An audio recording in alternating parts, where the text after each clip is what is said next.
On le voit, le monde change. Les employés maintenant choisissent beaucoup plus leur employeur qu'avant. Avant, c'était l'employeur qui pouvait choisir son employé et puis voilà, il faisait son marché et tout va bien.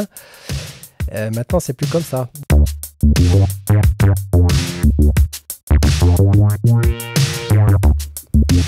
Salut à toutes et à tous et bienvenue au 13e épisode du podcast Développement avec Brian Ouana. Mon but est de rencontrer des personnes qui performent dans leur domaine. Je suis dans le canton de Berne, dans les locaux de l'entreprise Schwab System, et j'ai le plaisir d'avoir en face de moi Pascal Vieumier, qui est le directeur général des transports publics neuchâtelois, ou TransN, qui est une entreprise spécialisée dans l'exploitation du réseau de transport public ferroviaire et routier dans le canton de Neuchâtel. La société compte plus de 500 collaboratrices et collaborateurs. Pascal est également membre de la fondation collective LPP Simova, qui est la caisse de pension pour les moyennes et grandes entreprises des secteurs de transport et de tourisme, et il est membre du comité de l'organisation fêtière des entreprises de transport public. Salut Pascal. Salut Brian. Merci beaucoup d'avoir accepté cette invitation. Avec plaisir. Ça tombait... C'était une belle coïncidence en fait qu'on nous mette en relation, étant donné que pour le premier épisode de l'année, donc qui sortira ce mois en février, je voulais discuter de thématiques fortes, ou en tout cas d'actualité, qui sont l'énergie et les organisations, les changements dans les organisations. Comme je l'ai dit, les TransN, c'est une bonne entreprise, pour moi une grande entreprise. Je crois que ça reste moyenne entreprise dans la terminologie, mais donc c'est quand même un beau bateau à faire tourner et pivoter dans des moments compliqués, ou disons des nouvelles façons de faire. Et donc je pense que c'est clair pour les personnes qui ont écouté cette introduction que tu es dans le secteur du transport. Et donc je voulais commencer cette discussion en te demandant si tu pensais que c'était que positif, ce nouveau, c'est pas nouveau, mais ce phénomène d'électrification de tous nos véhicules. Et je te pose cette question parce que, comme je t'ai dit avant, ça tombait à pic que vous veniez d'acquérir 30 nouveaux trolleybus à batterie pour remplacer les anciens qui datent de 1990, sauf erreur. Donc voilà, qu'est-ce que tu penses de cette électrification ? Alors, il est vrai que les transports publics ont un grand rôle à jouer dans toute cette question environnementale, ce défi qui est de passer à la décarbonation efficace de notre planète au niveau des rejets polluants. Donc, en tant que gros consommateur de diesel, une entreprise comme TransN consomme actuellement environ 2 millions de litres par année. Donc, pour nous, c'est évident que nous devons être un peu les moteurs de ce changement. Alors, le tout électrique ne sera pas sans poser des problèmes. Donc, on sait que certains parlent de pénurie, d'autres parlent d'augmentation massive des coûts de l'énergie. Donc là, les fournisseurs nous ont déjà annoncé d'ici les prochaines années jusqu'à des augmentations de plus de 50% du coût de l'énergie. Donc pour une entreprise comme la nôtre, ça va représenter un défi économique aussi. Mais enfin, toute innovation, il y a une part de risque à prendre. Et je pense que là, il faut calculer le risque et puis il faut pas aller trop vite non plus. Je pense qu'il y a les effets mode. On l'a vu avec les véhicules autonomes où il y a 3-4 ans, j'étais allé à une conférence où Google nous disait écoutez, dans 5 ans, vous pouvez revoir complètement votre business plan. On va vous donner des moyens de rouler sans chauffeur. C'est pas forcément ce qu'on cherche, mais enfin, c'est ce qu'on nous avait annoncé. Donc, restons prudents avec l'innovation quand même. Mais enfin, maintenant, le domaine des bus électriques est bien traité. À l'étranger, il y a plusieurs pays où il y a des flottes entières qui roulent depuis plusieurs années tout à l'électrique et ça fonctionne. Maintenant, il est certain que si nous passons tous à l'électrique en même temps, ça va poser des problèmes au niveau de l'approvisionnement. Pour nous, à Chaux-de-Fonds, par exemple, si on passe sur la flotte entièrement électrique, Ben, ça représente comme si on mettait plusieurs ménages, centaines de ménages en plus dans le quartier. En termes d'approvisionnement de l'énergie, ça veut dire qu'aujourd'hui, nous n'avons pas les moyens techniques d'avoir cet approvisionnement-là. Donc, il y a des défis techniques à réaliser, à relever pour pouvoir tout électrifier. Nous restons très attentifs sur les nouvelles technologies autres que le tout électrique. Je pense qu'il ne faut pas enterrer trop vite l'hydrogène. Donc là, nous sommes actuellement dans des groupes de travail, de recherche au niveau de l'Union internationale des transports publics. Et puis là aussi, il y a des pays qui sont pionniers dans cette recherche et c'est très prometteur. Donc aujourd'hui, le problème majeur, c'est de pouvoir produire l'énergie à peu près à l'endroit, enfin l'énergie, l'hydrogène, à peu près à l'endroit où il va être consommé. Parce que le grand souci qu'il y a, c'est vraiment la production et le transport qui coûtent actuellement cher. Donc, avec les énergies renouvelables qui sont mises en place actuellement, que ce soit le solaire ou l'éolien, il y a peut-être des possibilités là, effectivement, de réfléchir à une chaîne de production et de transmission qui serait courte. L'avantage de l'hydrogène, c'est qu'on peut le stocker aussi. Donc, je pense que le tout électrique ne sera pas forcément d'actualité. C'est une phase de transition qui est très intéressante, qui offre une certaine souplesse. Mais d'autres technologies, à mon avis, vont venir compléter cette technologie tout électrique. La certitude qu'on a à peu près, c'est que dans un laps de temps assez court, eh bien là, l'énergie fossile va à peu près disparaître de partout dans notre domaine. Mais enfin, voilà, à l'heure actuelle, le kilowattheure le plus rapide à mettre dans un véhicule, c'est 1 litre de diesel. Oui. Et puis le défi technique, c'est de remplacer ça avec des énergies de remplacement. Tout électrique, ça pose d'autres problèmes aussi au niveau sécurité. Donc, un bus qui prend feu, une batterie qui prend feu. Donc, on travaille avec des puissances qui sont énormes, plusieurs centaines de kilowattheures. Donc, pour vous donner un exemple, un cycliste qui veut produire 1 kilowattheure, il faut qu'il pédale une journée à peu près.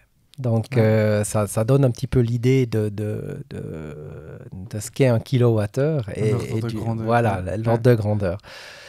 Et donc, ça veut dire aussi qu'une nouvelle batterie qui prend feu, elle va brûler plusieurs jours. C'est quasiment impossible d'éteindre. On peut contenir le feu, mais enfin, c'est très compliqué d'éteindre. Et ça veut dire aussi qu'il faut prendre des nouvelles mesures dans les dépôts. Ça veut dire aussi qu'il va y avoir des nouvelles contraintes qui vont être mises par les assurances. Donc voilà, on est au début de cette aventure, mais enfin on est très heureux d'être parmi les premiers en Suisse. Alors il y a Fribourg qui a déjà les mêmes véhicules qu'on va acquérir. Il y a Schaffhouse qui a un merveilleux projet d'électrification. Ils ont quasiment 100% de leur flotte qui est électrique. Donc il y en a d'autres, mais enfin on est dans les premiers. Et puis on aura des véhicules modernes qui nous permettent une certaine souplesse d'exploitation et qui sera respectueuse, cette flotte sera respectueuse de l'environnement. Puis je pense que c'est important que tu as mentionné l'aspect de sécurité, les assurances aussi, donc ils seront des coûts non négligeables, parce que finalement on a tendance un peu à oublier tout ce qu'il y a autour. On se dit magnifique, une flotte électrique, et puis on se dit que c'est simplement des coûts, un investissement financier, et puis ça se termine là. Oui, alors nous, ça fait maintenant 4 ans environ qu'on a une cellule d'études. Où on est allé voir le projet pilote à Göteborg. Enfin, on a un petit peu ouvert, je dirais, nos yeux et nos oreilles par-dessus nos frontières pour voir ce qui se fait et surtout pas faire un investissement qui se révèle être un investissement qui a un retour sur investissement très mauvais. Donc, on a fait attention à ce qu'on va choisir comme technologie d'avenir. Et puis, on commence aussi modestement, c'est-à-dire que nous, on a une flotte de plus de 130 véhicules. On en remplace 30 avec cette technologie-là. Plus tard, on va essayer notre technologie sur la ligne des Brenneck et on remplace le train par des véhicules électriques sur route. Donc là, on va tester certainement une autre technologie, mais aussi sur batterie ou hydrogène, ça sera à voir. Mais enfin, on va tester une autre technologie là aussi. Mais enfin, on y va par petits pas. On est aussi une petite entreprise, donc on va pas non plus se lancer dans des projets qui sont pas à notre portée. Mais il est certain que voilà, la décision politique, je dirais, de dire OK, il faut abandonner le diesel, eh bien, elle est nécessaire, elle est attendue et c'est courageux. Mais enfin, derrière, avec une décision comme ça, il y a un tas d'adaptations à prévoir qui prendront du temps et qu'il faut maîtriser. Donc, au niveau des coûts aussi, c'est quand même une grande inconnue. Et au niveau de l'entretien, c'est-à-dire pour nous, ça veut dire que il faut imaginer des nouveaux métiers. C'est-à-dire qu'un mécanicien poids lourd qui répare des moteurs thermiques aujourd'hui, eh ben, il devra continuer de pouvoir réparer la structure du véhicule comme il le faisait auparavant, mais en plus, il faut avoir des solides connaissances en électricité, Bien sûr, oui. avec un nouveau type de motorisation, et puis des risques évidemment, qui sont différents, étant donné qu'on travaille avec des très hautes tensions sur ces véhicules à courant continu, avec des ampérages importants, donc des risques à maîtriser. Ok, bon, finalement, c'est l'évolution. Et c'est l'évolution, et c'est ce qui nous fait plaisir aussi, hein. C'est notre moteur, l'évolution, l'innovation, et je pense que c'est d'autant plus important cette fois. On sait que maintenant, ben, voilà, il y a un défi à relever par rapport aux énergies fossiles qu'il faut abandonner. Donc, il y a un état d'urgence qui est là et il faut avancer. Donc, c'est très motivant. Et puis, tu parlais d'une potentielle pénurie d'électricité. Donc, effectivement, le conseiller fédéral l'a annoncé, c'était en septembre de l'année passée, en disant que éventuellement en 2025, il pourrait y avoir un début de blackout. Et donc vous, par exemple, pour pallier à cette potentielle pénurie avec ces nouveaux véhicules, est-ce que dans vos dépôts, par exemple, pour recharger les batteries, je ne sais pas si c'est déjà le cas, il y a du photovoltaïque ou bien est-ce que c'est de l'énergie du réseau? Comment est-ce que vous allez le faire? Oui, alors je te remercie de poser cette question parce que ça permet justement de donner un petit peu des proportions et de se rendre compte de ce que permet l'énergie solaire par rapport aux puissances dont on a besoin pour faire bouger nos véhicules. Donc, oui, on a équipé le toit de nos dépôts et on est encore en train de terminer de recouvrir toutes les surfaces que l'on peut recouvrir avec des panneaux solaires. Donc nous sommes un des plus gros producteurs solaires du canton. Alors bientôt, il y a la raffinerie de Cressier qui sera un des plus gros producteurs de Suisse. Ça, c'est un très joli projet aussi.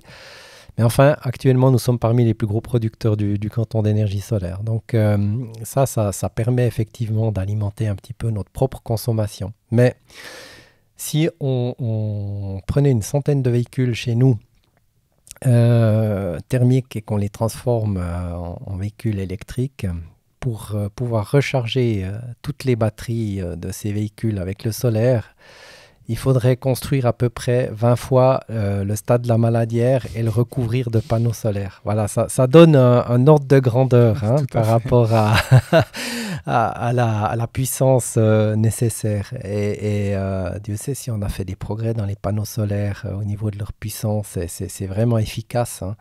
Donc, je ne suis pas en train de dire que le solaire n'est pas efficace, surtout pas. C'est une magnifique source d'énergie qui est gratuite en plus.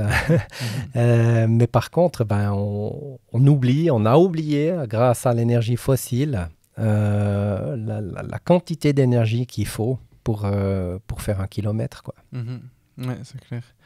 Parce que c'est vrai que moi, ce qui me dérange un peu quand on parle d'écologie avec les véhicules électriques, par exemple pour une personne lambda qui a une voiture électrique et qui installe une borne chez elle, si justement elle a, parce que pour une voiture, pour une personne, donc une voiture privée, c'est tout à fait possible de se recharger avec ses panneaux solaires personnels.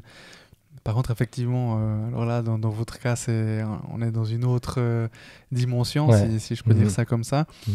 Mais par contre, une personne lambda qui, qui a une borne électrique ou qui va recharger son véhicule dans le réseau à Neuchâtel, en ville, dans le parking ou autre, alors oui, il y a plus de combustion et donc plus d'énergie fossile.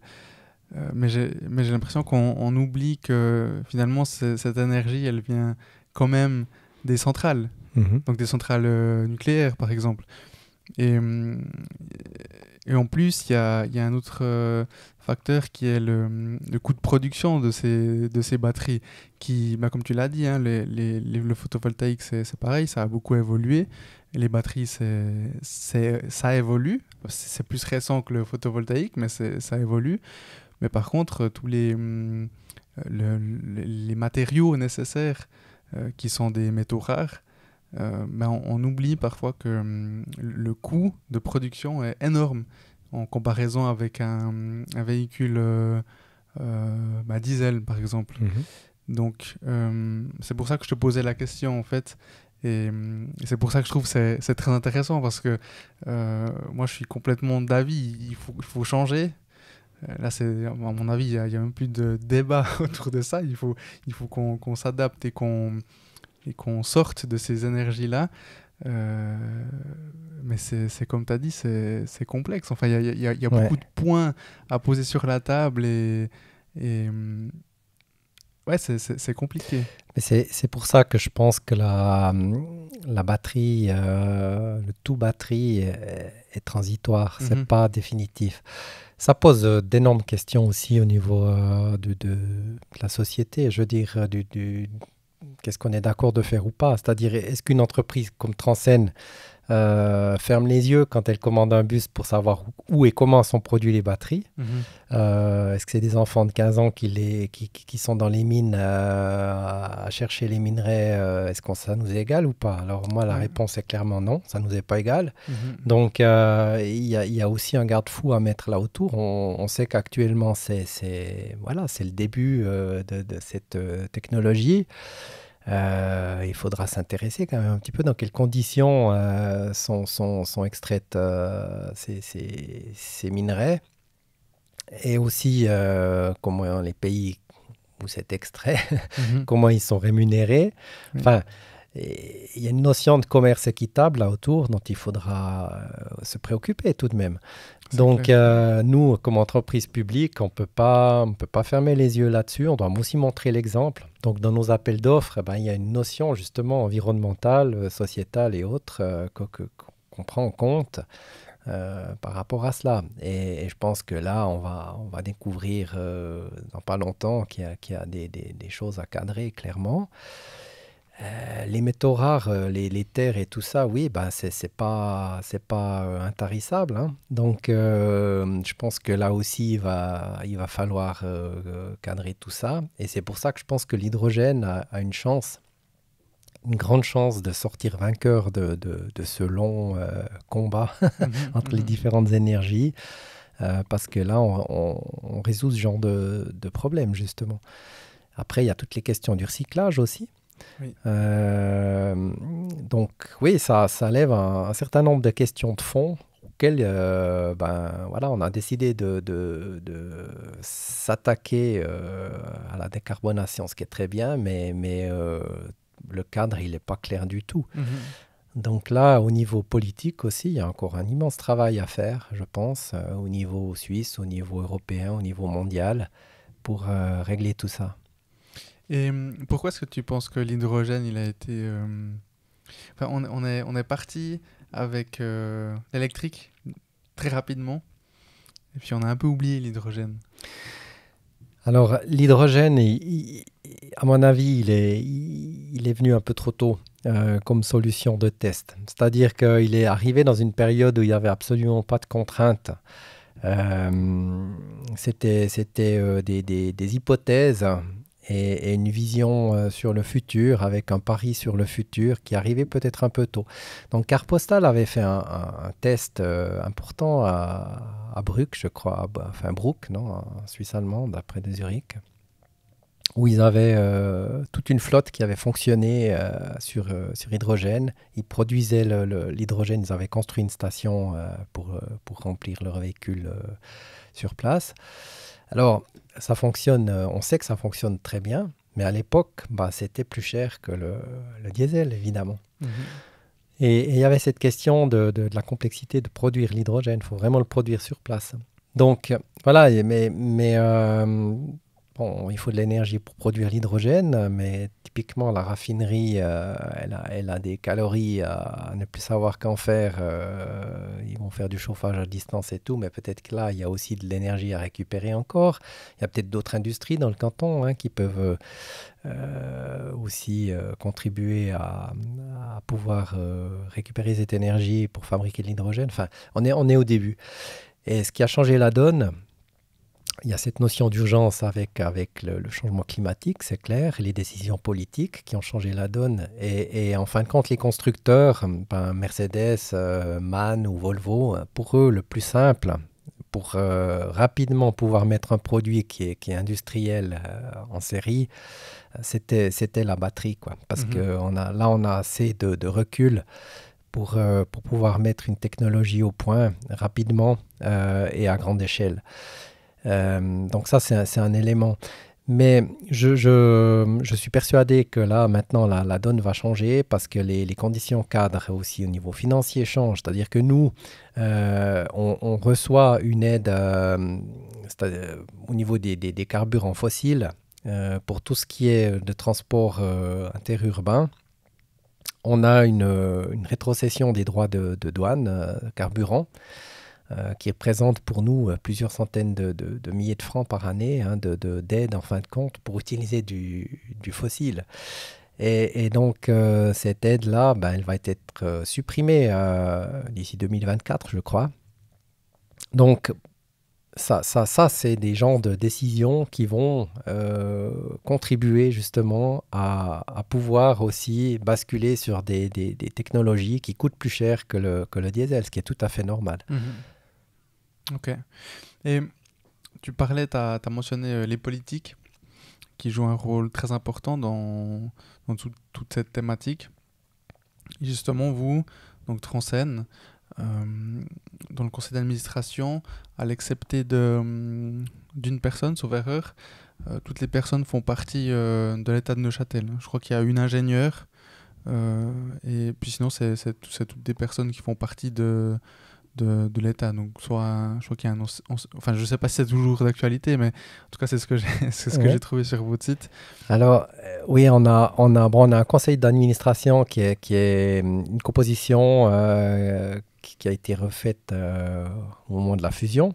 Et c'est assez novateur au niveau suisse, parce que d'habitude, les conseils d'administration sont avec des fois jusqu'à 20-25 personnes, au TPG, TL ou autre, avec un représentant par commune. Alors chez nous, ça fonctionne de la manière suivante. Il y a un représentant au conseil qui représente toutes les communes actionnaires de l'entreprise. Il y a un représentant qui est là pour représenter l'État. Et puis après, il y a un représentant de Neuchâtel, un représentant de La Chaux-de-Fonds. Et les autres, ce sont des administrateurs indépendants. Donc on a un spécialiste du domaine ferroviaire, qui est dans d'autres conseils d'administration tels que qui étaient au chemin de fer autrichien, par exemple, des entreprises de ce genre-là. Et puis, on a une personne qui est Nicolas Thibaudot, qui est industriel, qui est gestionnaire d'entreprise, donc qui amène ce volet-là. Et puis, on a un administrateur indépendant qui est notre président, qui est aussi politicien, qui a été politicien, mais qui est indépendant. Donc, on a en fin de compte un conseil qui est assez panaché, avec pas forcément toutes les personnes qui ont des intérêts politiques là-dedans, mais enfin, les les intérêts politiques des actionnaires sont défendus aussi dans les visions politiques, pas les intérêts personnels, mais les visions politiques de ces entités-là sont bien sûr défendues au Conseil. Donc en fait, ce que je trouvais intéressant, c'est justement, vous avez un conseil d'administration qui est, comment dire, qui reste, justement, il y a certaines personnes qui sont toujours dans la politique. Il y en a d'autres donc, qui sont des industriels, ingénieurs. Mais c'est quand même, les Transen, c'est quand même une entreprise, en tout cas, elle existe depuis longtemps. Donc il y a une certaine structure qui a été créée au début.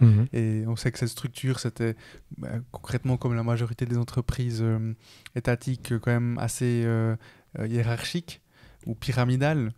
Et puis, là, vous, aujourd'hui, vous êtes justement en train de... Ou je ne sais pas si c'est déjà fait, ou à mon avis, c'est un changement qui est constant, en train de sortir de ce type d'organisation pour passer à une organisation plus agile.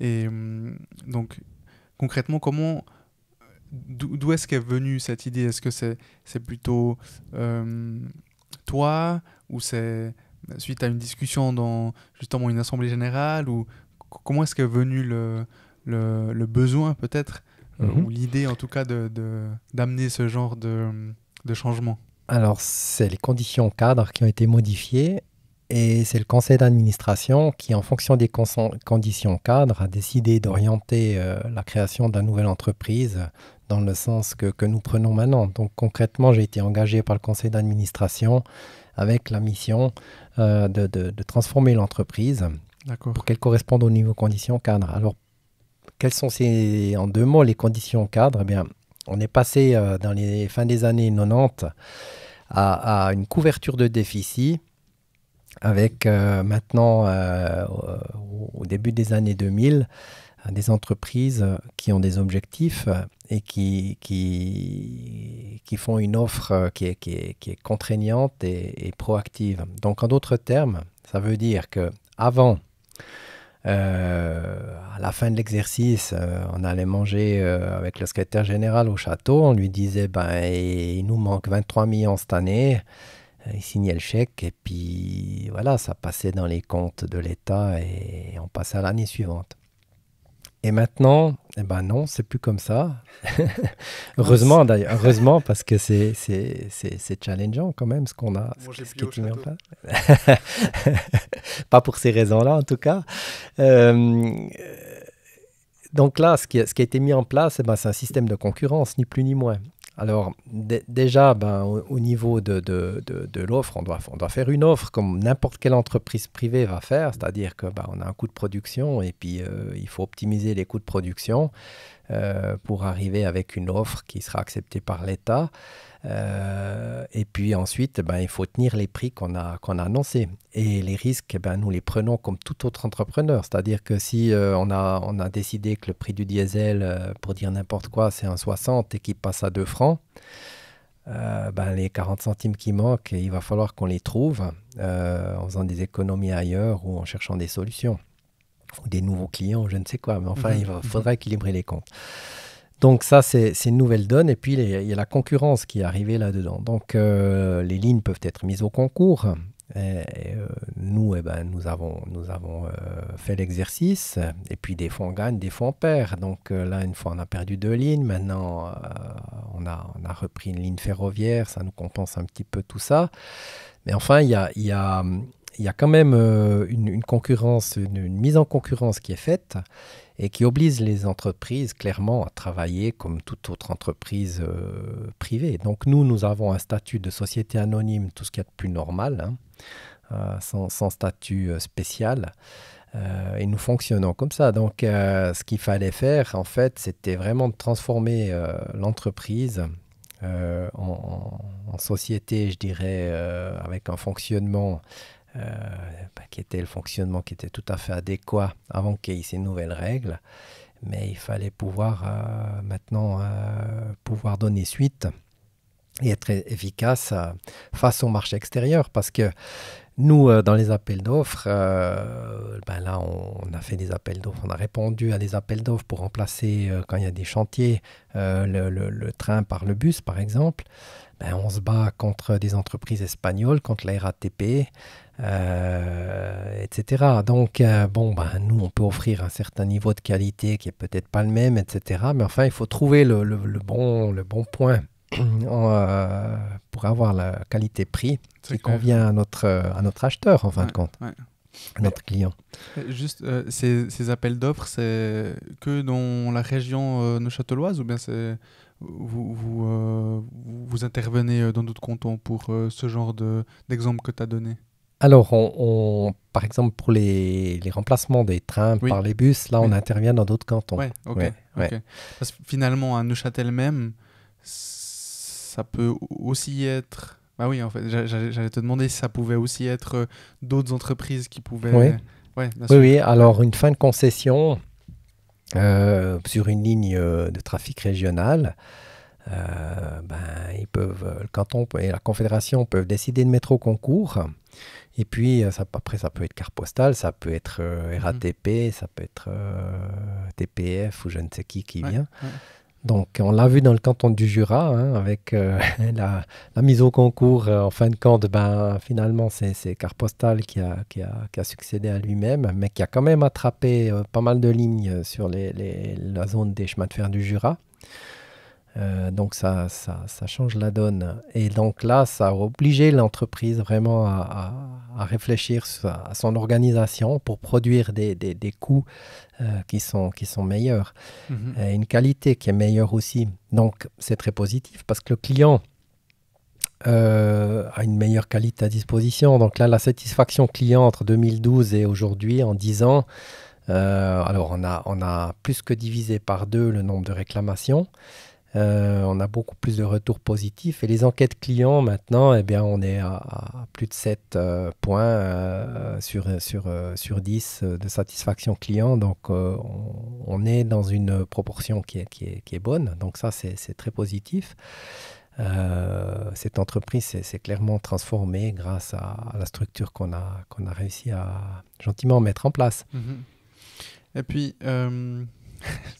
ça me vient comme ça parce qu'on parle d'autres cantons, mais je me suis toujours demandé, enfin, économiquement, c'est d'une manière normale, mais par exemple, les prix des billets de bus à Neuchâtel, parce qu'il y a un moment, en fait, je m'étais toujours dit que finalement, c'était comme ça partout en Suisse.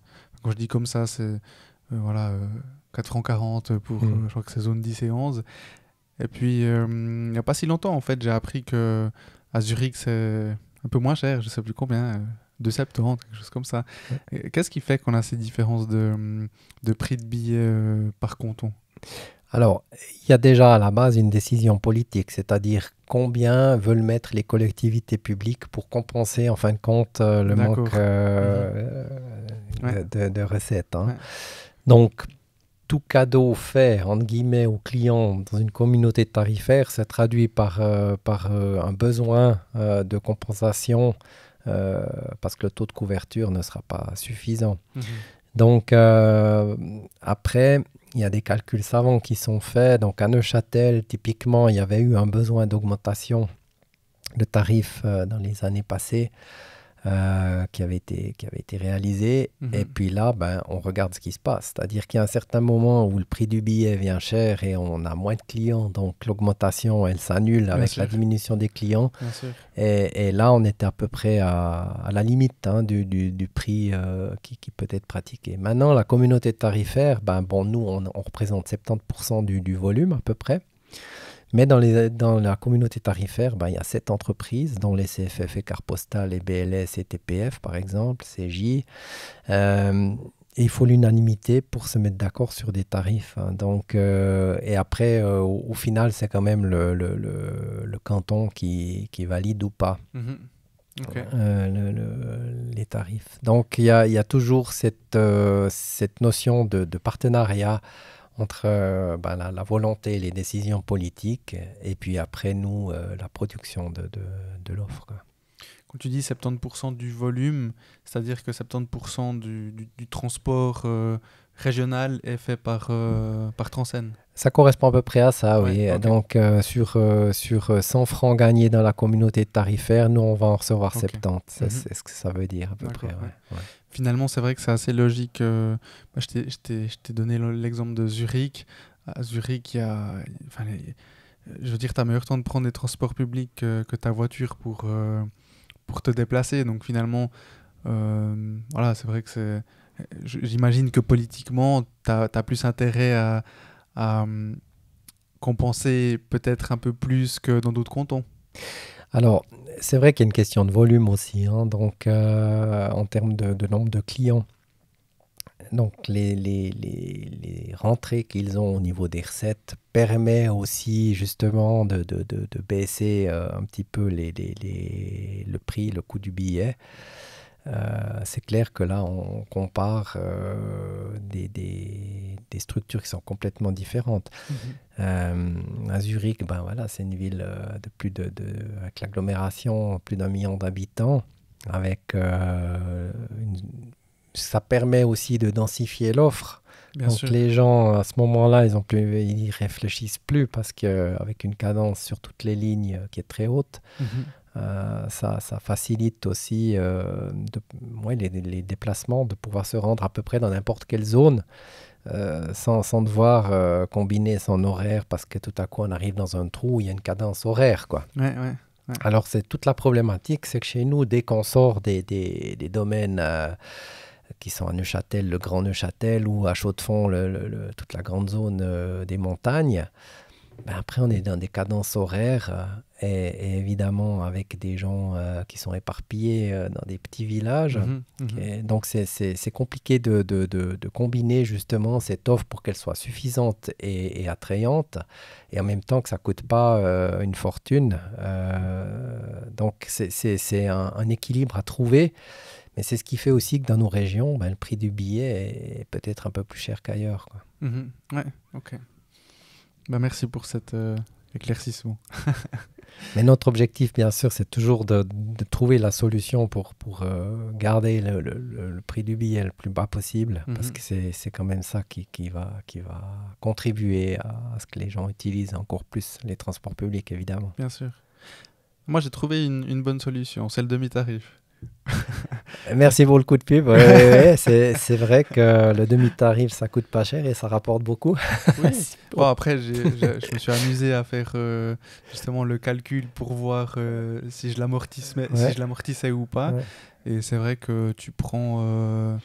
allez, bon, je sais plus, j'ai pas regardé ce document pour cet épisode-là, mais sauf erreur, tu prends quelque chose comme 3 fois aller-retour, que ce soit à Zurich ou Genève, et quelques fois à Neuchâtel le bus, quelques fois, c'est disons assez régulièrement quand même, plusieurs fois par mois, et ton Mhm. demi-tarif est Ouais. amorti. Donc c'est vrai que je trouve que c'est un bon c'est un bon compromis, en tout cas pour moi, qui justement vais plusieurs fois par année dans d'autres villes en Suisse, et qui utilise les transports publics à Neuchâtel.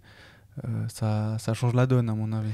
Oui, et puis il y a d'autres nouveaux produits aussi, comme Fertic par exemple, qui amènent une certaine souplesse. Donc, Fertic va calculer automatiquement le bon tarif et sur plusieurs heures ou plusieurs jours. Donc, en fonction de ce qu'on consomme, ben, l'application va automatiquement adapter le prix qui sera facturé au final. Mais Et donc là, on a remarqué qu'on avait, sur les courts parcours, par exemple, on a une augmentation de clients parce que dans la ville de Neuchâtel, ben, il y avait plusieurs personnes qui ne savaient pas quel tarif prendre, est-ce que c'est court parcours, long parcours, ils n'aient jamais la monnaie avec, enfin Ah, voilà. d'accord, ouais. Et puis là, typiquement avec un temps pluvieux comme aujourd'hui, l'avocat qui doit vite aller chez un confrère 3 rues plus loin, qui a un arrêt de bus devant chez lui, et ben maintenant il prend le bus, il enclenche son Fertic, il le déclenche quand il arrive et il ne se soucie de plus de rien. Donc on voit que le côté pratique de l'utilisation des transports publics joue un grand rôle aussi et est un frein si c'est trop compliqué. Et Fertic, pour celles et ceux qui ne sauraient pas ce que c'est une application qui peut être utilisée dans tous les transports suisses. Voilà. Donc que ça soit justement, si tu prends le bus à Neuchâtel, en ville pour aller à la gare, et après tu prends le train pour aller à Lausanne, et après tu prends le métro pour aller... Enfin voilà, ça, tu l'actives une fois et quand tu arrives, tu le désactives et ça te calcule directement, plutôt ça te débite directement tes billets, quoi. La grille de lecture pour savoir si Fertic est utilisable ou pas, c'est simple, c'est partout où on peut utiliser l'abonnement général, ça veut dire qu'on peut utiliser Fertic. Ah ouais. Donc concrètement, c'est possible d'aller d'un arrêt de bus en ville de Neuchâtel ou depuis le Locle jusqu'à Zermatt en utilisant Fertic. Ok, d'accord. Je voulais juste revenir donc par rapport à votre organisation, donc au management du changement. Concrètement, qu'est-ce qui a changé en interne en termes de, je sais pas, de hiérarchie? Est-ce qu'il y a des postes qui ont été enlevés ou qui ont changé? Est-ce que vous avez mis des nouveaux cadres, ou est-ce que vous avez des façons de les appeler qui ne sont pas traditionnelles? Par exemple, tu m'avais parlé maintenant il y a beaucoup de coaching qui se fait en interne. Voilà, qu'est-ce qui a été mis en place pour accompagner ces nouveaux contrats cadres? Alors dans la nouvelle organisation, disons, déjà la base de la mise en place de cette nouvelle organisation, c'est de se rappeler une chose, c'est que les personnes qui sont au contact de nos clients, qui font rouler les trains, les bus, les funiculaires, eh bien, c'est des postes qui nous font rapporter de l'argent. Puis, au niveau administration, c'est le support, c'est nécessaire, bien sûr, et c'est aussi grâce à l'administration, au marketing ou autre qu'on gagne de l'argent. Mais enfin, ce n'est pas ces postes-là qu'il faut développer le plus. Il faut justement un bon équilibre entre tout ça. Mais enfin, il faut déjà bien se rappeler que on doit être connecté avec notre base. Et puis, pour faire les choses justes, il faut justement aussi que tout se passe bien sur le terrain. Et là, dans la culture d'entreprise, ça a été déjà aussi un élément à apporter dans les valeurs de l'entreprise. On a revu nos valeurs et on a une notion de client interne et de client externe. Donc, notion de client interne, un chauffeur qui est content derrière son volant, eh bien, c'est un collaborateur qui va aussi être plus ouvert vers un client, à régler un problème avec un client avec le sourire plutôt qu'en étant bougon, etc. Et on a beaucoup travaillé là-dessus et ça porte ses fruits. Donc, on a développé cette notion de client interne pour pouvoir mieux servir le client externe au final. Et on a aplati la structure, donc supprimer le plus possible de hiérarchie. Donc là, chez nous, on a 3 niveaux de hiérarchie en partant de la direction générale. C'est pas beaucoup. C'est pas beaucoup. Ouais. Et on est passé de plus de 60 cadres à 28. Ouais, okay. Et au début, nous avions en 2012... il y avait 420 collaborateurs et aujourd'hui on est 560 en tout, y compris les auxiliaires et les temps partiels. Hein. Donc ça fait environ 500 équivalents plein temps. Mais ça veut dire que pour gérer toute cette évolution et ce personnel supplémentaire, on est moins qu'avant. Donc il a fallu trouver des solutions aussi pour justement automatiser un certain nombre d'opérations, pour se concentrer sur ce qui est vraiment nécessaire et ce qui ne l'est pas. Donc, ça a été un long travail, et tu l'as mentionné, travail du changement. Et puis après, l'être humain est ainsi fait que le changement, c'est pas ce qu'il préfère. En tout cas, pas toutes les catégories de personnes. Et puis après, souvent, c'est pas quelqu'un qui a une mauvaise composition qui dit, moi, j'aime pas le changement. Voilà, on est tous différents. Exactement.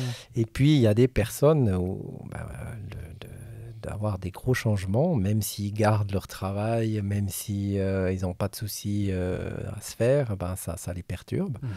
Donc, il y a un accompagnement à faire pour justement comprendre et accepter et être acteur de ce changement plutôt qu'être réfractaire. Donc, nous avons intégré dans l'entreprise une méthode qui est assez connue, la méthode ProSci, qui fonctionne sur ce qu'on appelle des change managers. Donc, chaque domaine a son propre change manager. Donc, c'est des collaborateurs qui sont volontaires et qui jouent le rôle un petit peu de coach interne pour le changement et qui font le relais, en fin de compte, entre nous, la direction et la base, afin qu'il y ait toujours un lien et puis des informations qui circulent et que la direction ne se retrouve pas dans une tour d'ivoire à ne plus savoir ce qui se passe en bas, et vice-versa, parce que des fois, c'est vrai que les cadres se posent des questions sur certaines décisions ou autres parce qu'ils n'ont pas tout le chemin de la décision et le pourquoi et le comment. Et donc là, ça permet aussi justement de fluidifier un petit peu l'information interne et la circulation de l'information. Donc là, ça fait quelques années maintenant qu'on travaille avec ce système-là. Et c'est vrai que ça permet d'être plus réactif, plus agile, et puis d'enlever les cloisons. Donc là, maintenant, ce qu'on est en train de faire pour schématiser ça, avant, il y avait vraiment des départements très précis. Il n'y avait pas de pôle client, personne ne s'occupait réellement du client. Donc maintenant, on a développé un pôle client où il y a le marketing et tout ça, et disons où le focus, c'est vraiment l'expérience client et puis de lui rendre la vie le meilleur possible. En mettant sous pression les départements internes pour qu'on livre en fin de compte le produit avec le focus client et pas le focus je me simplifie la vie à l'interne, quoi. Donc ça a été un changement important. Et puis on est passé aussi maintenant au niveau des rôles et responsabilités des cadres à responsabiliser les cadres intermédiaires beaucoup plus qu'avant, à prendre des initiatives aussi. Et on est parti, si on veut, d'un management plutôt avec une sorte de patriarcat, quoi, à un management maintenant qui, au final, sera par business unit, avec des responsabilités qui sont réparties dans l'entreprise et qui permettent aussi justement une beaucoup plus grande agilité. Donc là, on a aussi revu complètement tout notre système de gestion au niveau des outils. On est en train de travailler là-dessus maintenant avec la digitalisation. Alors heureusement, on avait commencé déjà bien avant le Covid et ça nous a permis de continuer de faire fonctionner l'entreprise en étant beaucoup à la maison. Donc ça, c'était une bonne chose. Et on va automatiser un certain nombre d'opérations qui sont sans valeur ajoutée. En fin de compte, c'est ce que nous sommes vraiment en train de faire, c'est de se dire quelles sont les opérations vraiment à valeur ajoutée. Et celles-là, on les développe et on les soigne. Et puis les opérations sans valeur ajoutée, à part si c'est des opérations obligatoires, de base légale à respecter ou autres, ça, on regarde comment on peut les régler le plus efficacement possible. Mais ça a été, c'est un travail qui est long. Et c'est vraiment de la culture d'entreprise. Et puis, tu vas parler de coaching, ça c'est essentiel. C'est-à-dire que l'être humain est vraiment au centre, il doit être au centre. Et on le voit, le monde change. Les employés maintenant choisissent beaucoup plus leur employeur qu'avant. Avant, c'était l'employeur qui pouvait choisir son employé. Et puis, il faisait son marché et tout va bien. Maintenant, c'est plus comme ça. Donc, les jeunes qui viennent, jeunes et moins jeunes d'ailleurs, sont souvent friands du temps partiel. La balance entre la vie privée et la vie professionnelle change. La vie familiale aussi, elle prend un poids qui est différent. Et puis, avant, voilà, c'était normal qu'un cadre supérieur dans une entreprise, il part tôt le matin, il rentre tard le soir, c'est madame qui s'occupe des enfants, qui fait les courses. Non, ce monde-là, il est fini. Donc, il faut offrir aussi, si on va avoir des cadres qui nous choisissent comme entreprise, des cadres ou des employés, il faut simplement avoir une certaine souplesse qu'il n'y avait pas avant. Et puis, il faut accepter que quelqu'un dise moi, je travaille à 80% parce que je veux m'occuper de mes enfants et je veux les connaître avant qu'ils aient 20 ans, quoi. Donc, ça demande aussi de la part de la direction d'avoir une autre approche sur la vie dans l'entreprise, avec le télétravail aussi. Il y a une notion de confiance. La confiance, c'est quand même la base pour que ça fonctionne. Donc, au niveau du contrôle aussi, et toutes ces choses-là, il y a eu toute une évolution où on essaye de donner un cadre de travail qui évolue et qui est agréable. Donc là, on est au début de cette transformation, mais ça va être essentiel les prochaines années. Et puis, par exemple, pour nos chauffeurs, voilà, ils sont au front tous les jours, 365 jours par année. 18 heures, 19 heures sur 24. Et voilà, il faut concilier la vie de famille, les loisirs, etc. Donc là aussi, avec l'intelligence artificielle, à futur, il faut qu'on trouve des solutions pour que leur tour de service et que leur planning, en fin de compte, puisse être le plus en adéquation avec leurs besoins personnels. Donc aujourd'hui, c'est très compliqué parce qu'on ne peut pas prendre en compte beaucoup de besoins personnels parce que derrière, il y a des planificateurs. Mais à futur, on peut imaginer que les planificateurs aient un travail qui est aidé avec l'intelligence artificielle et que, par exemple, il y ait plusieurs chauffeurs qui travaillent en binôme ou autres, puissent choisir un petit peu leurs prestations.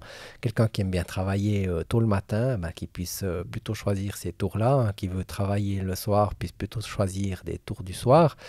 En fonction des disponibilités, alors il n'y aura pas de miracle. Il faut que tous les tours soient couverts et pas que les jolis tours de service. Mais disons qu'il y aura des nouvelles possibilités. Et puis ça, je pense qu'on doit vraiment y penser et chercher des solutions.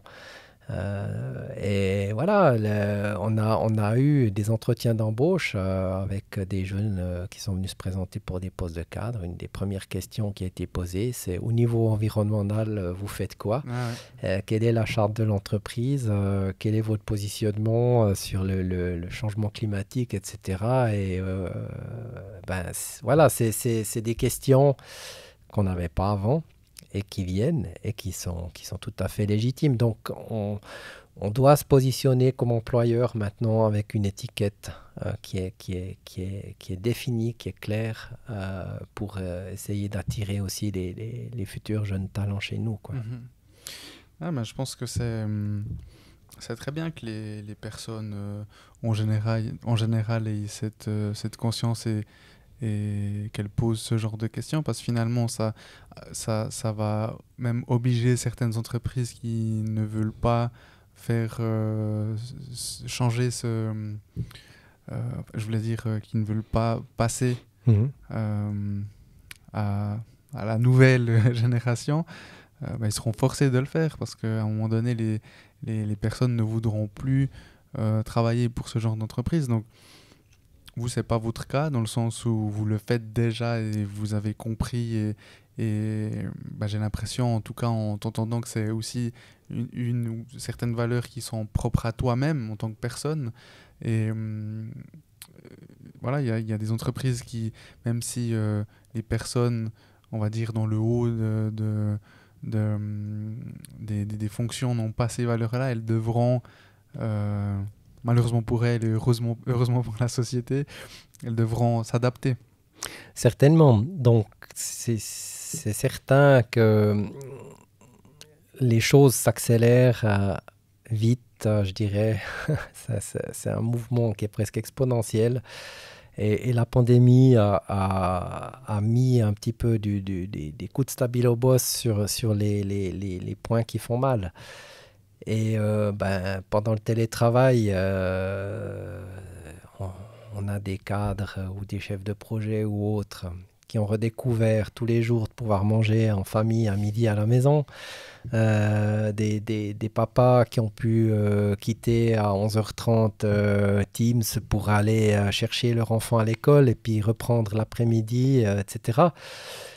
Donc, ces gens-là ont découvert d'autres valeurs dans leur vie. Et puis, je pense que c'est des éléments qui sont forts, qui sont structurants, déterminants par rapport à ce que l'être humain souhaite comme moteur dans sa vie, tout simplement. Et maintenant, il va falloir trouver un équilibre. Alors, télétravail 5 jours par semaine, c'est pas possible. En tout cas, pas pour tout le monde. Pour un chauffeur, le télétravail n'est pas possible. Mais on doit, pas encore, mais on doit trouver des solutions. Et je pense aller dans ce sens-là. Et puis, peut-être qu'au niveau du fonctionnement de la société, ça amènera, ça va peut-être régler aussi certains problèmes de fond. Je pense que oui, s'il y a un bon équilibre et puis que les enfants connaissent un peu leurs parents différemment que le vendredi à partir de 17h, ou encore en ayant le week-end le papa ou la maman qui est sur son ordinateur parce qu'il y a une séance à préparer pour lundi matin. Alors ça doit être des cas exceptionnels, ça peut arriver, c'est clair. Des fonctions de cadre, ma foi, des fois il y a des coups de feu à régler, mais enfin, ça doit être une exception. Et puis, il doit y avoir un très bon équilibre entre la vie privée et la vie professionnelle. Et ça aussi, c'est un défi qu'on doit accepter, nous, en tant qu'entreprise. Faire confiance aux gens qui travaillent à la maison et aussi d'accepter que les gens commencent à mélanger la vie privée et la vie professionnelle. Et on doit rester assez souple avec ça, c'est-à-dire que certaines personnes n'arrivent pas à mélanger la vie privée et la vie professionnelle. Ils peuvent pas zapper d'un à l'autre et se libérer l'esprit en switchant. Maintenant, je suis au travail, maintenant, je suis en privé. Il faut aussi respecter ça. Et ça va demander une certaine gymnastique et aussi entre collègues, ça va demander un peu de souplesse et tout le monde va pas réagir la même chose. Tout le monde ne réagit pas la même chose actuellement par rapport à la situation en lien avec le télétravail. Donc, je trouve que c'est une période très intéressante. Ça va être, je pense, le point positif de cette pandémie. Il y a toujours un élément positif dans les grands malheurs qu'il y a eu sur cette terre. et je pense que là, on peut vraiment tirer quelque chose. Et je trouve qu'une déception par rapport à ça, c'est qu'au niveau des grands penseurs de ce monde, il y a eu assez peu de vision par rapport à l'avenir, par rapport aux changements qu'on peut apporter et grandir de cette crise, de cette pandémie et de peut-être développer un petit peu l'aspect philosophique qui manque aussi dans le management. Et ça, je pense que le risque, c'est que le soufflet retombe assez vite quand même et qu'on ne profite pas de cette remise en question qui a été nécessaire à un certain point, mais on aurait pu aller plus loin et on voit qu'on manque quand même encore un petit peu de vision. Mais enfin, il y a quelque chose de bon à en tirer. En tout cas, nous, à notre niveau, on va essayer de s'adapter le mieux possible pour continuer d'essayer de devenir un employeur qui fait envie pour une entreprise pour laquelle on a envie de travailler. Et ça, au final, ça se ressent au niveau du client aussi. C'est vrai que c'est ce que tu as dit, on l'a vu, on l'a vécu. Donc au début, on pensait vraiment que fondamentalement, on allait changer. Surtout, je ne sais plus, en mars, avril 2020. Il y a eu, c'était un peu post-isolement, et puis on a senti un peu ce côté un peu plus paisible de la vie où finalement on ne pouvait plus courir partout, on ne pouvait plus aller manger au restaurant, on ne pouvait plus rencontrer les personnes. d'un côté, c'était très négatif de plus pouvoir s'entourer et justement d'avoir ces relations humaines. Et d'un autre côté, c'était positif aussi parce qu'on s'est un peu calmé. Que ce soit, après, là, par rapport à votre entreprise, c'était, si je parle financièrement, peut-être à un moment de déclin. Les personnes ne pouvaient plus sortir, donc qui dit personne dehors, plus de transport. D'un autre côté, c'était positif pour l'environnement. On a vu qu'il y a eu pas mal d'animaux qui ne sortaient régulièrement, qui ne sortaient normalement pas, apparaissaient. Mais c'est vrai que j'ai l'impression que finalement aujourd'hui, là, selon ce que va décider la Confédération, c'est aujourd'hui, hein, je crois que voilà. Si on enlève les restrictions, j'espère que ça va être le cas, mais disons que j'ai l'impression que c'est comme si on allait supprimer 2 années et on allait recontinuer. Voilà, on est passé de 2019 à 2022 et puis rien n'a changé. Si ce n'est certaines habitudes, certaines demandes, justement, tu as cité le télétravail.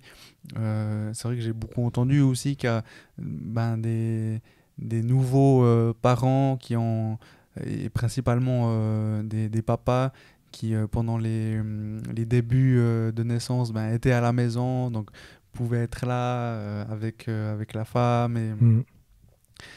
Donc c'est vrai que ça c'est nouveau de vouloir et de pouvoir s'occuper de ses enfants et de manger à la maison à midi. Mais par contre, pour le reste, en termes de consommation, par exemple, j'ai pas l'impression que ça ait fait quelque chose. Après, peut-être en termes de voyage à l'autre bout du monde, je ne sais pas. Ou peut-être ça va être pire, parce que les gens se disent « J'ai loupé 2 ans de ma vie, j'ai pas pu prendre l'avion tous les week-ends pour aller à X ville, à Y ville, sans jugement de valeur, mais voilà. C'est quand même pas très positif pour la planète de prendre l'avion pour faire des petites des courtes distances comme ça, de courtes distances comme ça. Donc voilà, il y a un changement qui se fait, je le vois en entreprise, effectivement, mais par contre, pas sûr que ça aille réellement changer l'humanité, quoi. Non, c'est long comme chemin. Donc, je pense que c'est des effets de seuil. Et là, ça va bousculer un certain nombre de choses durablement. Puis d'autres vont se remettre en place assez rapidement, surtout pour des motifs économiques. Et après, je trouve que c'est à chaque entrepreneur aussi de saisir les chances qui s'offrent à nous. Alors, certes, c'est une crise. Beaucoup de gens ont perdu beaucoup d'argent. Il faut trouver des solutions. Enfin, je veux dire, nous avec le cash, l'année passée, on a eu quelquefois des problèmes, quoi. Je veux dire, en milieu de mois, on regarde comment on va payer les salaires, quoi. Donc, oui, c'est une crise et il faut la gérer, mais il y a des opportunités. Et c'est vrai que je suis un petit peu déçu en Suisse quand je vois que certains hôtels refusent des nuits des séjours à une seule nuit et disant au minimum 3 nuits, on ne va pas changer les draps entre deux. Des agences de location qui sont rigides du samedi au samedi, pas possible autrement. À Noël, cette année, ça tombe sur un samedi, donc on n'ouvre pas à Noël, donc il faut que ça va pas, quoi. Donc, d'un côté, on a des solutions Airbnb qui sont très souples, et puis d'un autre côté, on a encore tout un secteur qui a de la peine à changer. Et d'autres pays ont peut-être changé plus rapidement que nous. Donc, je pense que nous, on a des régions touristiques en Suisse. Et là, je ne parle pas de Neuchâtel, qui a toujours, disons, besoin de travailler, d'être attrayant, parce que ce n'est pas une destination qui est naturelle, comme les grandes stations de ski ou les grandes villes qui sont prisées par nos clients étrangers. Mais on a certaines zones en Suisse où je pense que là, il y a une remise en question à faire et où, je dirais, la phase Covid, elle n'a pas été exploitée comme il se fallait. Et si on prend l'exemple de Neuchâtel, nous, on a vu tous les efforts qui ont été faits au niveau de la publicité sur le canton, Creux du Vent, Gorge-la-Reuse, les montagnes neuchâteloises, etc., on s'est mis ensemble entre les transports, le tourisme, pour faire rayonner un petit peu ce canton. Et ça s'est traduit pour nous avec une fréquentation qui a été très importante. Juillet, août, septembre, on a fait 3 très jolis mois grâce au tourisme et au trafic de loisirs. Donc, la clientèle suisse-allemande est très, très, très intéressée par ce qu'on peut offrir ici à Neuchâtel.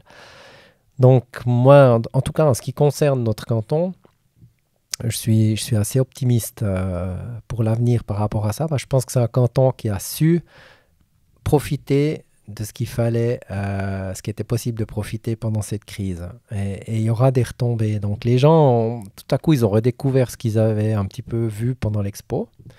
Voilà, un canton où il y a tout entre les sapins et le lac. Et je pense que ça, ce sera durable. Donc on travaille aussi, nous, sur le marketing là-dessus. Et on va essayer de récupérer les clients dans ce secteur-là pour compenser ce qu'on a perdu, qui vont télétravailler, dont nous faisons partie. Ah, bah ça fait en tout cas... c'est vrai que je m'étais... Alors moi, c'est vrai que j'ai vu plus de communication de votre côté ou du côté du tourisme. Mais je ne m'étais pas forcément rendu compte qu'il y avait eu plus de tourisme. Je ne suis pas du tout dans ce secteur. Et puis, disons, je vis à Neuchâtel, je ne me rends pas forcément compte s'il y a plus ou moins de personnes. En été, c'est vrai que c'est quand même une région assez active. J'ai l'impression que c'est tout le temps local. Mais bon, ouais, c'est réjouissant en tout cas d'entendre ce que tu dis. Oui, alors c'est vrai que bon, il y a certains secteurs du tourisme qui ont plus souffert que d'autres, ça c'est certain. Mais par exemple, les campings ont fait des années records. Ouais. Nous, on l'a vu avec Chaumont, hein, par exemple. On a eu plusieurs jours où il a fallu doubler le funiculaire avec des bus parce qu'il y avait trop de monde. Ouais.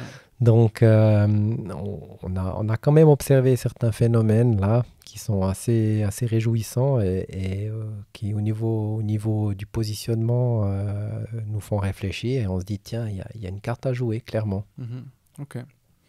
Je voulais rapidement, parce que tu as parlé d'intelligence artificielle. Je dis rapidement parce qu'on a bientôt terminé cet épisode et je voulais te poser 2-3 questions par rapport à ta vie personnelle. Tu as parlé de balance entre vie privée et vie professionnelle par rapport à l'ensemble des collaboratrices et collaborateurs des transports publics neuchâtelois.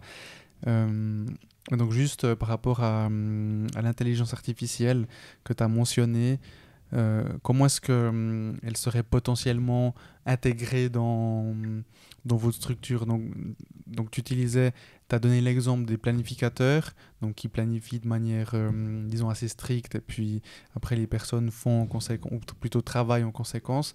Mais donc une intelligence artificielle dans ce cadre-là, qu'est-ce qu'elle viendrait ajouter? Alors, il y a aussi des possibilités en termes de gestion, par exemple, gestion opérationnelle. Hein. Donc, aujourd'hui, les opérateurs, c'est compliqué pour eux. Des fois, ils ont des décisions à prendre en quelques secondes, quelques minutes qui sont complexes parce que quand un système s'effondre, c'est compliqué de pouvoir intégrer tous les paramètres et de prendre la bonne décision. Donc là, l'intelligence artificielle, elle peut apprendre par elle-même de différentes situations et s'améliorer et proposer aux opérateurs plusieurs solutions avec des plus et des moins. Puis l'opérateur, en fonction des paramètres que lui a, est aidé par l'intelligence artificielle pour qu'au final, l'intelligence humaine décide. Mais ça permet d'améliorer clairement. Donc on le voit dans l'intelligence artificielle, dans la médecine, elle ne remplace pas le médecin. Non.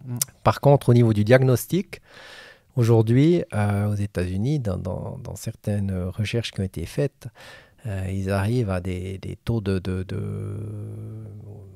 diagnostic justes, exacts, qui sont énormes par rapport à ce qui était fait avant, parce qu'on met en connexion justement tous ces paramètres que l'intelligence artificielle peut superviser, que l'être humain ne peut pas.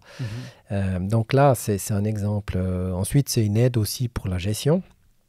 Donc, l'intelligence artificielle peut préparer, voir à l'avenir aussi, et préparer des hypothèses, et ensuite rendre les économistes attentifs sur telle ou telle hypothèse qui pourrait se réaliser, et ça permet d'anticiper.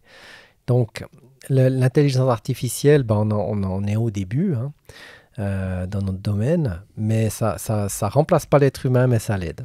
D'accord, ok. Et donc justement, tu parlais de balance. Aujourd'hui, c'est important pour les personnes. Est-ce que la direction montre l'exemple? Donc comment est-ce que toi, tu gères cette vie privée et professionnelle? Est-ce qu'elle est, comme tu as dit, bien définie dans le sens où tu switches? Ou est-ce que finalement, elle est là constamment, c'est-à-dire que de temps en temps, voilà, on va dire, tu penses tout le temps au travail et parfois tu arrives à te déconnecter.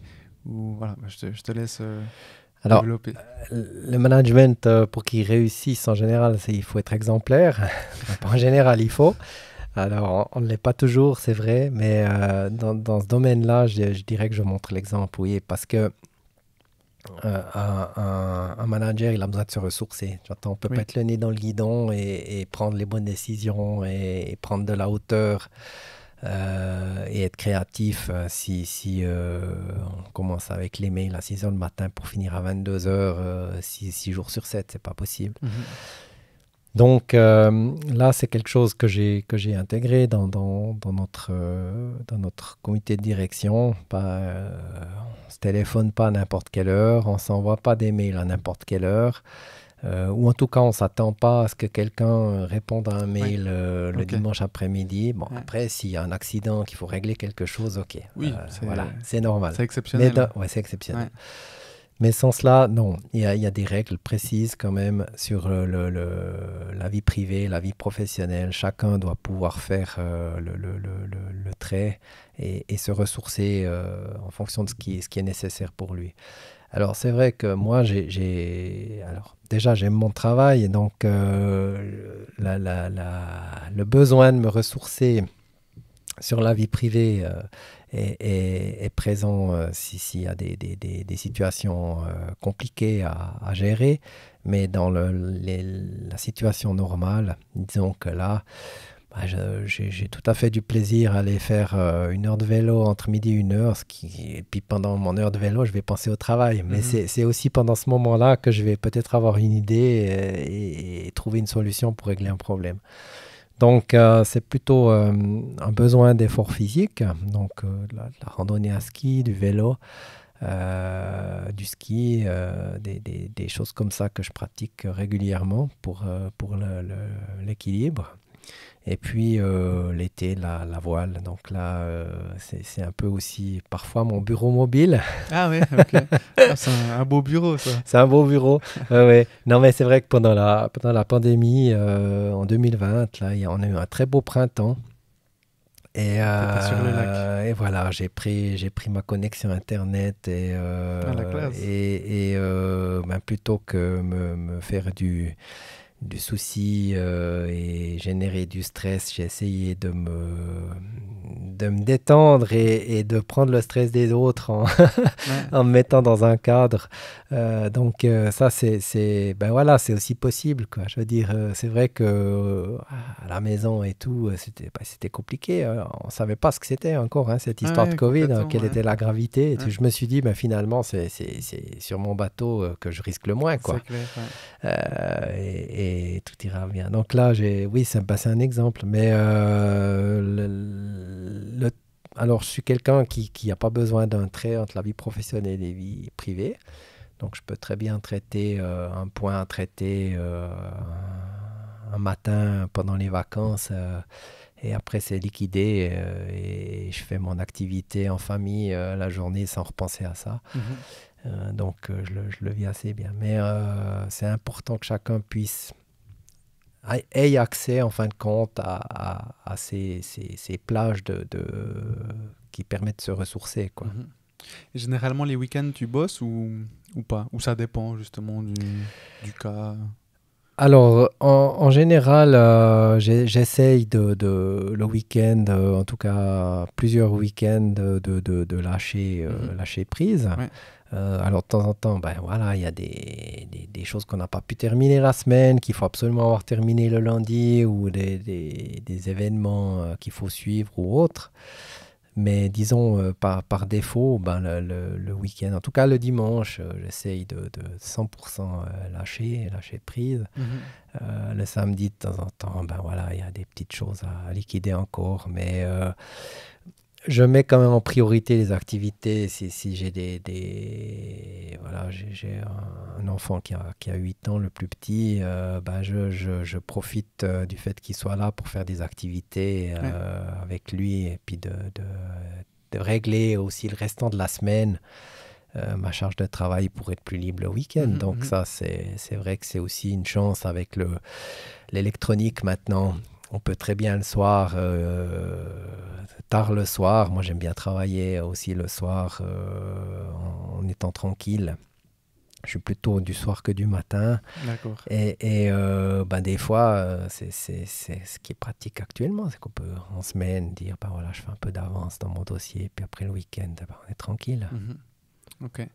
Et est-ce que tu as des livres, documentaires ou autres à recommander ou que tu recommandes régulièrement autour de toi? Ça peut être dans n'importe quel topic. Alors, les titres, je les ai pas en tête, mais en tout, j'ai 8 livres je les ai à double, ils sont dans mon bureau et à la maison. Ah ouais, d'accord, intéressant. Et puis, il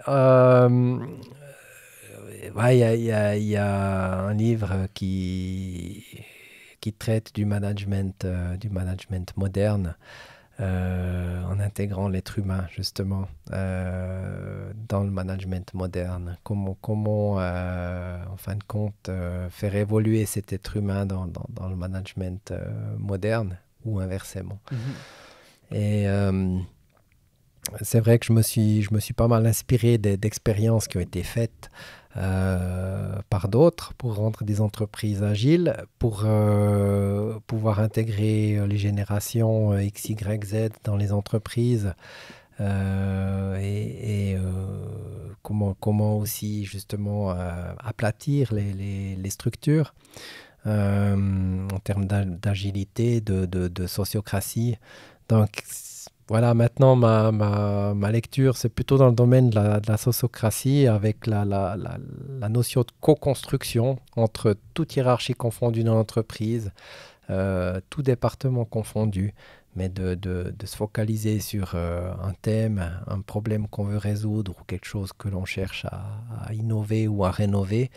De le faire en co-construisant. Donc ça, ce sera une évolution chez nous, chez Transcend, à venir. Ok. D'accord. Je te proposerai de m'envoyer une photo de tes livres. Oui, alors volontiers, je t'envoie une photo et comme ça, tu verras, il y a des petits trésors là-dedans. Parfait, merci beaucoup. Et ma dernière question pour finaliser cet épisode, qu'est-ce que le succès pour toi? Alors, pour moi, le succès, c'est quand on arrive à rendre des clients heureux qui voient l'évolution qu'on a fait, que les collaborateurs partagent cette sensation-là et de voir que les chiffres vont dans le bon sens, mais qu'on a pu le faire avec des gens qui, au final, ont le sourire. Pour moi, ça, c'est un succès. Et c'est vrai que les chiffres, c'est une chose. Alors, il y a des objectifs financiers, mais pour moi, le vrai succès, c'est quand un client dit « Ah ben, merci, cette entreprise a fait quelque chose pour moi qui était bien. » Et si le collaborateur dit ben, « Moi, je suis fier de travailler pour cette entreprise. » Alors évidemment, on a toujours quelques personnes qui adhèrent pas forcément et qui sont pas forcément contentes comme les clients et tout, mais quand on commence à avoir quand même une tendance où on a de plus en plus de personnes qui sont contentes, que ce soit du côté des clients ou des collaborateurs, pour moi ça c'est une notion de succès. Ok. En tous les cas, c'est inévitable qu'il y ait des personnes qui soient mécontentes. Inévitable. Et c'est pas si mal non plus à nous faire remettre en question les choses. C'est sûr. Pascal, est-ce que tu as un point à ajouter ou est-ce qu'il y a quelque chose que tu voulais dire et qu'on n'a pas pu aborder? Revenez tous dans nos bus, nos trains funiculaires. Peut-être que bientôt on pourra même y venir sans masque, je l'espère. Oui. Et puis profitons de ce futur printemps-été qui sera peut-être de nouveau à peu près normal. C'est tout ce que je nous souhaite. Oui. Très bien, merci beaucoup Pascal. Merci à toi Brian. Et à bientôt. À bientôt. Merci à toutes et à tous d'avoir suivi cette conversation. Je vous invite à aimer, commenter et partager ce podcast autour de vous pour m'aider à le faire grandir. Et à tout bientôt pour un nouvel épisode. Ciao, ciao.